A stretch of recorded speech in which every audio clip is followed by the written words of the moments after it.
Catherine Imoroget, KTN News. Walimu wanagenzi yani JSS wamesitisha mgomo wao wa kitaifa na kutakiwa kurejea kazini Jumatatu wiki ijayo. Uamuzi huu unafuatia makubaliano ya kurejea kazini ambayo yalitiwa saini kati ya walimu wa sekondari msingi na muungano wa walimu wa shule za upili yani KUPPET. Akizungumza wakati wa kikao na wanahabari, katibu mkuu wa KUPPET Akelo Mesori alisema kuwa barua za kuwataka kuelezea ni kwa nini wasifutwe kazi zilizotolewa na tume ya kuajiri walimu TSC zilifutiliwa mbali. Mwanahabari Nanjala Noel na taarifa ya kina. Mgomo wa walimu wanagenzi ambao umekwepo kwa wiki mbili sasa umesitishwa baada ya makubaliano kati ya walimu wa KUPPET na walimu wa sekondari ya msingi.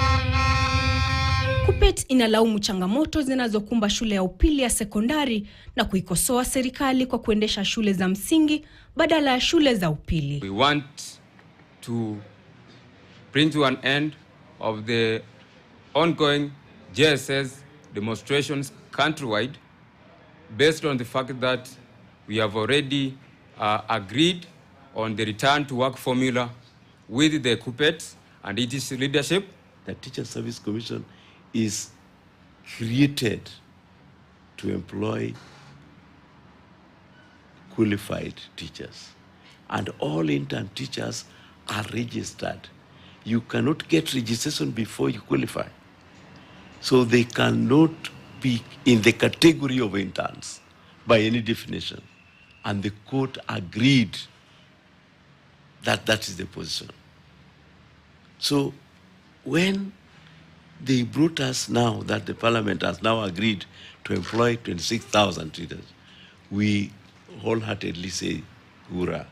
Katibu msaidizi wa chama cha walimu wa sekondari msingi Murunga Mliro amesema kuwa wamesitisha mgomo huo ili kutoa mwanya wa mazungumzo zaidi kuhusu ustawi wa walimu. I want to urge everybody that we go back to class as we give room for further mediation, and the national team, we are up to it. We will follow it closely. Ni afueni kwa wanafunzi pamoja na wazazi ambao masomo yao yameathirika na mgomo huo. Sasa wana kila sababu ya kutabasamu.